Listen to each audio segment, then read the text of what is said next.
شروع اللہ کے نام سے جو بڑا مہربان نہایت رحم والا ہے۔ اے ایمان والو، اپنے اقراروں کو پورا کرو۔ تمہارے لیے چار پائے جانور جو چرنے والے ہیں حلال کر دیے گئے ہیں، بجوز ان کے جو تمہیں پڑھ کر سنائے جاتے ہیں، مگر احرام حج میں شکار کو حلال نہ جاننا۔ خدا جیسا چاہتا ہے حکم دیتا ہے۔ مومنو، خدا کے نام کی چیزوں کی بے حرمتی نہ کرنا، اور نہ ادب کے مہینے کی، اور نہ قربانی کے جانوروں کی، اور نہ ان جانوروں کی جو خدا کی نذر کر دیے گئے ہوں اور جن کے گلوں میں پٹے بندھے ہوں، اور نہ ان لوگوں کی جو عزت کے گھر یعنی بیت اللہ کو جا رہے ہوں اور اپنے پروردگار کے فضل اور اس کی خوشنودی کے طلبگار ہوں۔ اور جب احرام اتار دو تو پھر اختیار ہے کہ شکار کرو، اور لوگوں کی دشمنی اس وجہ سے کہ انہوں نے تم کو عزت والی مسجد سے روکا تھا تمہیں اس بات پر آمادہ نہ کرے کہ تم ان پر زیادتی کرنے لگو۔ اور دیکھو، نیکی اور پرہیزگاری کے کاموں میں ایک دوسرے کی مدد کیا کرو، اور گناہ اور ظلم کی باتوں میں مدد نہ کیا کرو، اور خدا سے ڈرتے رہو۔ کچھ شک نہیں کہ خدا کا عذاب سخت ہے۔ تم پر مرا ہوا جانور اور بہتا لہو اور سور کا گوشت اور جس چیز پر خدا کے سوا کسی اور کا نام پکارا جائے، اور جو جانور گلا گھٹ کر مر جائے، اور جو چوٹ لگ کر مر جائے، اور جو گر کر مر جائے، اور جو سینگ لگ کر مر جائے، یہ سب حرام ہے۔ اور وہ جانور بھی جس کو درندے پھاڑ کھائیں مگر جس کو تم مرنے سے پہلے ذبح کر لو، اور وہ جانور بھی جو تھان پر ذبح کیا جائے، اور یہ بھی کہ پانسوں سے قسمت معلوم کرو، یہ سب گناہ کے کام ہیں۔ آج کافر تمہارے دین سے نا امید ہو گئے ہیں تو ان سے مت ڈرو اور مجھے سے ڈرتے رہو۔ اور آج ہم نے تمہارے لیے تمہارا دین کامل کر دیا اور اپنی نعمتیں تم پر پوری کر دیں، اور تمہارے لیے اسلام کو دین پسند کیا۔ ہاں، جو شخص بھوک میں ناچار ہو جائے بشرطے کہ گناہ کی طرف مائل نہ ہو تو خدا بخشنے والا مہربان ہے۔ تم سے پوچھتے ہیں کہ کون کون سی چیزیں ان کے لیے حلال ہیں، ان سے کہہ دو کہ سب پاکیزہ چیزیں تم کو حلال ہیں، اور وہ شکار بھی حلال ہے جو تمہارے لیے ان شکاری جانوروں نے پکڑا ہو جن کو تم نے سدھا رکھا ہو، اور جس طریق سے خدا نے تمہیں شکار کرنا سکھایا ہے اس طریق سے تم نے ان کو سکھایا ہو۔ تو جو شکار وہ تمہارے لیے پکڑ رکھیں اس کو کھا لیا کرو، اور شکاری جانوروں کے چھوڑتے وقت خدا کا نام لے لیا کرو، اور خدا سے ڈرتے رہو، بے شک خدا جلد حساب لینے والا ہے۔ آج تمہارے لیے سب پاکیزہ چیزیں حلال کر دی گئیں، اور اہل کتاب کا کھانا بھی تم کو حلال ہے، اور تمہارا کھانا ان کو حلال ہے، اور پاک دامن مومن عورتیں اور پاک دامن اہل کتاب عورتیں بھی حلال ہیں جبکہ ان کا مہر دے دو، اور ان سے عفت قائم رکھنی مقصود ہو، نہ کھلی بدکاری کرنی اور نہ چھپی دوستی کرنی۔ اور جو شخص ایمان کا منکر ہوا اس کے عمل ضائع ہو گئے، اور وہ آخرت میں نقصان پانے والوں میں ہوگا۔ مومنو، جب تم نماز پڑھنے کا قصد کیا کرو تو منہ اور کونیوں تک ہاتھ دھو لیا کرو، اور سر کا مسح کر لیا کرو، اور ٹخنوں تک پاؤں دھو لیا کرو،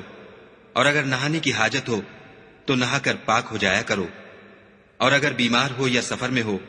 یا کوئی تم میں سے بیت الخلا سے ہو کر آیا ہو، یا تم عورتوں سے ہم بستر ہوئے ہو اور تمہیں پانی نہ مل سکے تو پاک مٹی لو اور اس سے منہ اور ہاتھوں کا مسح یعنی تیمم کر لو۔ خدا تم پر کسی طرح کی تنگی نہیں کرنا چاہتا، بلکہ یہ چاہتا ہے کہ تمہیں پاک کرے اور اپنی نعمتیں تم پر پوری کرے تاکہ تم شکر کرو۔ اور خدا نے جو تم پر احسان کیے ہیں ان کو یاد کرو، اور اس عہد کو بھی جس کا تم سے قول لیا تھا، یعنی جب تم نے کہا تھا کہ ہم نے خدا کا حکم سن لیا اور قبول کیا۔ اور اللہ سے ڈرو، کچھ شک نہیں کہ خدا دلوں کی باتوں تک سے واقف ہے۔ اے ایمان والو، خدا کے لیے انصاف کی گواہی دینے کے لیے کھڑے ہو جایا کرو، اور لوگوں کی دشمنی تم کو اس بات پر آمادہ نہ کرے کہ انصاف چھوڑ دو۔ انصاف کیا کرو کہ یہی پرہیزگاری کی بات ہے، اور خدا سے ڈرتے رہو۔ کچھ شک نہیں کہ خدا تمہارے سب اعمال سے خبردار ہے۔ جو لوگ ایمان لائے اور نیک کام کرتے رہے ان سے خدا نے وعدہ فرمایا ہے کہ ان کے لیے بخشش اور اجر عظیم ہے، اور جنہوں نے کفر کیا اور ہماری آیتوں کو جھٹلایا وہ جہنمی ہیں۔ اے ایمان والو، خدا نے جو تم پر احسان کیا ہے اس کو یاد کرو جب ایک جماعت نے ارادہ کیا کہ تم پر دست درازی کریں تو اس نے ان کے ہاتھ روک دیے، اور خدا سے ڈرتے رہو، اور مومنوں کو خدا ہی پر بھروسہ رکھنا چاہیے۔ اور خدا نے بنی اسرائیل سے اقرار لیا اور ان میں ہم نے 12 سردار مقرر کیے۔ پھر خدا نے فرمایا کہ میں تمہارے ساتھ ہوں، اگر تم نماز پڑھتے اور زکوٰۃ دیتے رہو گے اور میرے پیغمبروں پر ایمان لاؤ گے اور ان کی مدد کرو گے اور خدا کو قرض حسنہ دو گے تو میں تم سے تمہارے گناہ دور کر دوں گا اور تم کو بہشتوں میں داخل کروں گا جن کے نیچے نہریں بہ رہی ہیں۔ پھر جس نے اس کے بعد تم میں سے کفر کیا وہ سیدھے رستے سے بھٹک گیا، تو ان لوگوں کے عہد توڑ دینے کے سبب ہم نے ان پر لعنت کی اور ان کے دلوں کو سخت کر دیا۔ یہ لوگ کلمات کتاب کو اپنے مقامات سے بدل دیتے ہیں، اور جن باتوں کی ان کو نصیحت کی گئی تھی ان کا بھی ایک حصہ فراموش کر بیٹھے، اور تھوڑے آدمیوں کے سوا ہمیشہ تم ان کی ایک نہ ایک خیانت کی خبر پاتے رہتے ہو، تو ان کی خطائیں معاف کر دو اور ان سے درگزر کرو کہ خدا احسان کرنے والوں کو دوست رکھتا ہے۔ اور جو لوگ اپنے تئیں کہتے ہیں کہ ہم نصارہ ہیں، ہم نے ان سے بھی عہد لیا تھا، مگر انہوں نے بھی اس نصیحت کا جو ان کو کی گئی تھی ایک حصہ فراموش کر دیا، تو ہم نے ان کے باہم قیامت تک کے لیے دشمنی اور کینہ ڈال دیا۔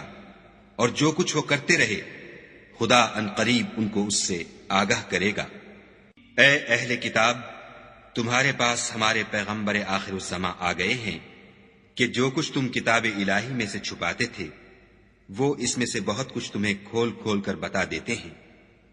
اور تمہارے بہت سے قصور معاف کر دیتے ہیں۔ بے شک تمہارے پاس خدا کی طرف سے نور اور روشن کتاب آ چکی ہے،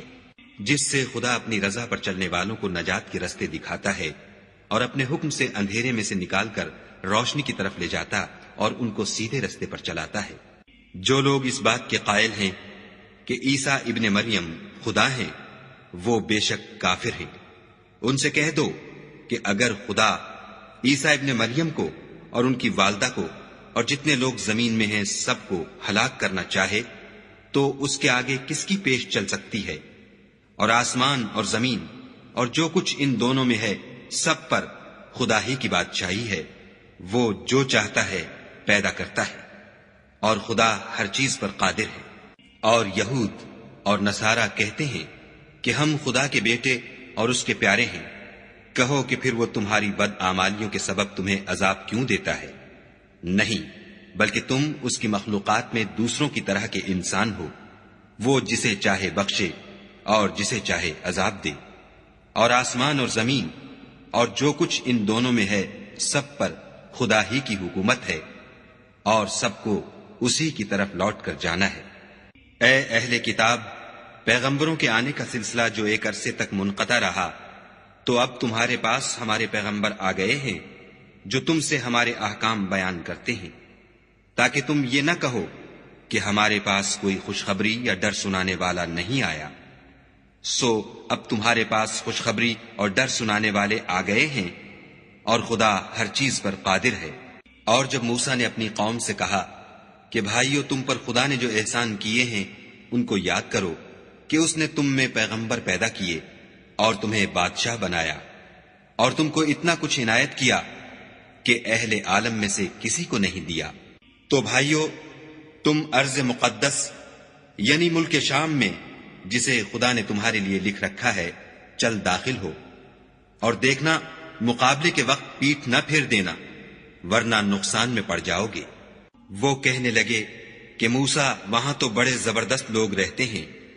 اور جب تک وہ اس سرزمین سے نکل نہ جائیں ہم وہاں جا نہیں سکتے۔ ہاں، اگر وہ وہاں سے نکل جائیں تو ہم جا داخل ہوں گے۔ جو لوگ خدا سے ڈرتے تھے ان میں سے 2 شخص جن پر خدا کی عنایت تھی کہنے لگے کہ ان لوگوں پر دروازے کے رستے سے حملہ کر دو۔ جب تم دروازے میں داخل ہو گئے تو فتح تمہاری ہے، اور خدا ہی پر بھروسہ رکھو بشرطے کہ صاحب ایمان ہو۔ وہ بولے کہ موسیٰ، جب تک وہ لوگ وہاں ہیں ہم کبھی وہاں نہیں جا سکتے۔ اگر لڑنا ہی ضرور ہے تو تم اور تمہارا خدا جاؤ اور لڑو، ہم یہیں بیٹھے رہیں گے۔ موسیٰ نے خدا سے التجا کی کہ پروردگار، میں اپنے اور اپنے بھائی کے سوا اور کسی پر اختیار نہیں رکھتا، تو ہم میں اور ان نافرمان لوگوں میں جدائی کر دے۔ خدا نے فرمایا کہ وہ ملک ان پر 40 برس تک کے لیے حرام کر دیا گیا کہ وہاں جانے نہ پائیں گے اور جنگل کی زمین میں سرگرداں پھرتے رہیں گے۔ تو ان نافرمان لوگوں کے حال پر افسوس نہ کرو، اور اے محمد صلی اللہ علیہ وآلہ وسلم، ان کو آدم کے 2 بیٹوں حابیل اور قابیل کے حالات جو بالکل سچے ہیں پڑھ کر سنا دو کہ جب ان دونوں نے خدا کی جناب میں کچھ نیازیں چڑھائیں تو ایک کی نیاز تو قبول ہو گئی اور دوسرے کی قبول نہ ہوئی۔ تب قابیل حابیل سے کہنے لگا کہ میں تجھے قتل کر دوں گا۔ اس نے کہا کہ خدا پرہیزگاروں ہی کی نیاز قبول فرمایا کرتا ہے، اور اگر تو مجھے قتل کرنے کے لیے مجھ پر ہاتھ چلائے گا تو میں تجھ کو قتل کرنے کے لیے تجھ پر ہاتھ نہیں چلاؤں گا۔ مجھے تو خدا رب العالمین سے ڈر لگتا ہے۔ میں چاہتا ہوں کہ تو میرے گناہ میں بھی ماخوذ ہو اور اپنے گناہ میں بھی، پھر زمرہ اہل دوزخ میں ہو، اور ظالموں کی یہی سزا ہے۔ مگر اس کے نفس نے اس کو بھائی کے قتل ہی کی ترغیب دی تو اس نے اسے قتل کر دیا اور خسارہ اٹھانے والوں میں ہو گیا۔ اب خدا نے ایک کوا بھیجا جو زمین کریدنے لگا تاکہ اسے دکھائے کہ اپنے بھائی کی لاش کو کیوں کر چھپائے۔ کہنے لگا، اے ہے مجھ سے اتنا بھی نہ ہو سکا کہ اس کوے کے برابر ہوتا کہ اپنے بھائی کی لاش چھپا دیتا۔ پھر وہ پشیمان ہوا۔ اس قتل کی وجہ سے ہم نے بنی اسرائیل پر یہ حکم نازل کیا کہ جو شخص کسی کو ناحق قتل کرے گا، یعنی بغیر اس کے کہ جان کا بدلہ لیا جائے یا ملک میں خرابی کرنے کی سزا دی جائے، اس نے گویا تمام لوگوں کو قتل کیا، اور جو اس کی زندگانی کا موجب ہوا تو گویا تمام لوگوں کی زندگانی کا موجب ہوا۔ اور ان لوگوں کے پاس ہمارے پیغمبر روشن دلیلیں لا چکے ہیں، پھر اس کے بعد بھی ان میں بہت سے لوگ ملک میں حد اعتدال سے نکل جاتے ہیں۔ جو لوگ خدا اور اس کے رسول سے لڑائی کریں اور ملک میں فساد کرنے کو دوڑتے پھریں، ان کی یہی سزا ہے کہ قتل کر دیے جائیں یا سولی چڑھا دیے جائیں، یا ان کے ایک ایک طرف کے ہاتھ اور ایک ایک طرف کے پاؤں کاٹ دیے جائیں یا ملک سے نکال دیے جائیں۔ یہ تو دنیا میں ان کی رسوائی ہے، اور آخرت میں ان کے لیے بڑا بھاری عذاب تیار ہے۔ ہاں، جن لوگوں نے اس سے پیشتر کہ تمہارے قابو آ جائیں توبہ کر لی تو جان رکھو کہ خدا بخشنے والا مہربان ہے۔ اے ایمان والو، خدا سے ڈرتے رہو اور اس کا قرب حاصل کرنے کا ذریعہ تلاش کرتے رہو، اور اس کے رستے میں جہاد کرو تاکہ رستگاری پاؤ۔ جو لوگ کافر ہیں، اگر ان کے پاس روئے زمین کے تمام خزانے اور اس کا سب مال و متاع ہو، اور اس کے ساتھ اسی قدر اور بھی ہوتا کہ قیامت کے روز عذاب سے رستگاری حاصل کرنے کا بدلہ دیں، تو ان سے قبول نہیں کیا جائے گا، اور ان کو درد دینے والا عذاب ہوگا۔ ہر چند چاہیں گے کہ آگ سے نکل جائیں، مگر اس سے نہیں نکل سکیں گے، اور ان کے لیے ہمیشہ کا عذاب ہے۔ اور جو چوری کرے، مرد ہو یا عورت، ان کے ہاتھ کاٹ ڈالو، یہ ان کے فعلوں کی سزا اور خدا کی طرف سے عبرت ہے، اور خدا زبردست اور صاحب حکمت ہے۔ اور جو شخص گناہ کے بعد توبہ کر لے اور نیکوکار ہو جائے تو خدا اس کو معاف کر دے گا۔ کچھ شک نہیں کہ خدا بخشنے والا مہربان ہے۔ کیا تم کو معلوم نہیں کہ آسمانوں اور زمین میں خدا ہی کی سلطنت ہے، جس کو چاہے عذاب کرے اور جسے چاہے بخش دے، اور خدا ہر چیز پر قادر ہے۔ اے پیغمبر، جو لوگ کفر میں جلدی کرتے ہیں، کچھ تو ان میں سے ہیں جو منہ سے کہتے ہیں کہ ہم مومن ہیں، لیکن ان کے دل مومن نہیں ہیں، اور کچھ ان میں سے جو یہودی ہیں، ان کی وجہ سے غمناک نہ ہونا، یہ غلط باتیں بنانے کے لیے جاسوسی کرتے پھرتے ہیں، اور ایسے لوگوں کے بہکانے کے لیے جاسوس بنے ہیں جو ابھی تمہارے پاس نہیں آئے، صحیح باتوں کو ان کے مقامات میں ثابت ہونے کے بعد بدل دیتے ہیں، اور لوگوں سے کہتے ہیں کہ اگر تم کو یہی حکم ملے تو اسے قبول کر لینا، اور اگر نہ ملے تو اس سے اعتراض کرنا، اور اگر کسی کو خدا گمراہ کرنا چاہے تو اس کے لیے تم کچھ بھی خدا سے ہدایت کا اختیار نہیں رکھتے۔ یہ وہ لوگ ہیں جن کے دلوں کو خدا نے پاک کرنا نہیں چاہا، ان کے لیے دنیا میں بھی ذلت ہے اور آخرت میں بھی بڑا عذاب ہے۔ یہ جھوٹی باتیں بنانے کے لیے جاسوسی کرنے والے اور رشوت کا حرام مال کھانے والے ہیں۔ اگر یہ تمہارے پاس کوئی مقدمہ فیصل کرانے کو آئیں تو تم ان میں فیصلہ کر دینا یا اعراض کرنا، اور اگر ان سے اعراض کرو گے تو وہ تمہارا کچھ بھی نہیں بگاڑ سکیں گے، اور اگر فیصلہ کرنا چاہو تو انصاف کا فیصلہ کرنا کہ خدا انصاف کرنے والوں کو دوست رکھتا ہے۔ اور یہ تم سے اپنے مقدمات کیوں کر فیصل کرائیں گے جبکہ خود ان کے پاس تورات موجود ہے جس میں خدا کا حکم لکھا ہوا ہے۔ یہ اسے جانتے ہیں، پھر اس کے بعد اس سے پھر جاتے ہیں، اور یہ لوگ ایمان ہی نہیں رکھتے۔ بے شک ہم نے تورات نازل فرمائی جس میں ہدایت اور روشنی ہے، اسی کے مطابق انبیاء جو خدا کے فرما بردار تھے یہودیوں کو حکم دیتے رہے ہیں، اور مشائخ اور علماء بھی، کیونکہ وہ کتاب خدا کے نگہبان مقرر کیے گئے تھے اور اس پر گواہ تھے، یعنی حکم الہی کا یقین رکھتے تھے۔ تو تم لوگوں سے مت ڈرنا اور مجھی سے ڈرتے رہنا، اور میری آیتوں کے بدلے تھوڑی سی قیمت نہ لینا، اور جو خدا کے نازل فرمائے ہوئے احکام کے مطابق حکم نہ دے تو ایسے ہی لوگ کافر ہیں۔ اور ہم نے ان لوگوں کے لیے تورات میں یہ حکم لکھ دیا تھا کہ جان کے بدلے جان، اور آنکھ کے بدلے آنکھ، اور ناک کے بدلے ناک، اور کان کے بدلے کان، اور دانت کے بدلے دانت، اور سب زخموں کا اسی طرح بدلہ ہے۔ لیکن جو شخص بدلہ معاف کر دے وہ اس کے لیے کفارہ ہوگا، اور جو خدا کے نازل فرمائے ہوئے احکام کے مطابق حکم نہ دے تو ایسے ہی لوگ بے انصاف ہیں۔ اور ان پیغمبروں کے بعد انہی کے قدموں پر ہم نے عیسیٰ ابن مریم کو بھیجا جو اپنے سے پہلے کی کتاب تورات کی تصدیق کرتے تھے، اور ان کو انجیل عنایت کی جس میں ہدایت اور نور ہے، اور تورات کی جو اس سے پہلی کتاب ہے تصدیق کرتی ہے، اور پرہیزگاروں کو راہ بتاتی اور نصیحت کرتی ہے۔ اور اہل انجیل کو چاہیے کہ جو احکام خدا نے اس میں نازل فرمائے ہیں اس کے مطابق حکم دیا کریں، اور جو خدا کے نازل کیے ہوئے احکام کے مطابق حکم نہ دے گا تو ایسے لوگ نافرمان ہیں۔ اور اے پیغمبر، ہم نے تم پر سچی کتاب نازل کی ہے جو اپنے سے پہلی کتابوں کی تصدیق کرتی ہے اور ان سب پر شامل ہے، تو جو حکم خدا نے نازل فرمایا ہے اس کے مطابق ان کا فیصلہ کرنا، اور حق جو تمہارے پاس آ چکا ہے اس کو چھوڑ کر ان کی خواہشوں کی پیروی نہ کرنا۔ ہم نے تم میں سے ہر ایک فرقے کے لیے ایک دستور اور طریقہ مقرر کیا ہے، اور اگر خدا چاہتا تو تم سب کو ایک ہی شریعت پر کر دیتا، مگر جو حکم اس نے تم کو دیے ہیں ان میں وہ تمہاری آزمائش کرنا چاہتا ہے۔ سو نیک کاموں میں جلدی کرو، تم سب کو خدا کی طرف لوٹ کر جانا ہے، پھر جن باتوں میں تم کو اختلاف تھا وہ تم کو بتا دے گا۔ اور ہم پھر تاکید کرتے ہیں کہ جو حکم خدا نے نازل فرمایا ہے اسی کے مطابق ان میں فیصلہ کرنا، اور ان کی خواہشوں کی پیروی نہ کرنا، اور ان سے بچتے رہنا کہ کسی حکم سے جو خدا نے تم پر نازل فرمایا ہے یہ کہیں تم کو بہکا نہ دیں۔ اگر یہ نہ مانے تو جان لو کہ خدا چاہتا ہے کہ ان کے بعض گناہوں کے سبب ان پر مصیبت نازل کرے، اور اکثر لوگ تو نافرمان ہیں۔ کیا یہ زمانہ جاہلیت کے حکم کے خواہش مند ہیں؟ اور جو یقین رکھتے ہیں ان کے لیے خدا سے اچھا حکم کس کا ہے؟ اے ایمان والو،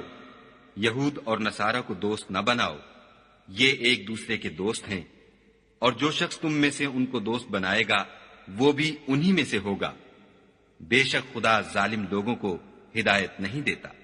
تو جن لوگوں کے دلوں میں نفاق کا مرض ہے تم ان کو دیکھو گے کہ ان میں دوڑ دوڑ کے ملے جاتے ہیں، کہتے ہیں کہ ہمیں خوف ہے کہ کہیں ہم پر زمانے کی گردش نہ آ جائے۔ سو قریب ہے کہ خدا فتح بھیجے یا اپنے ہاں سے کوئی اور امر نازل فرمائے، پھر یہ اپنے دل کی باتوں پر جو چھپایا کرتے تھے پشیمان ہو کر رہ جائیں گے۔ اور اس وقت مسلمان تعجب سے کہیں گے کہ کیا یہ وہی ہیں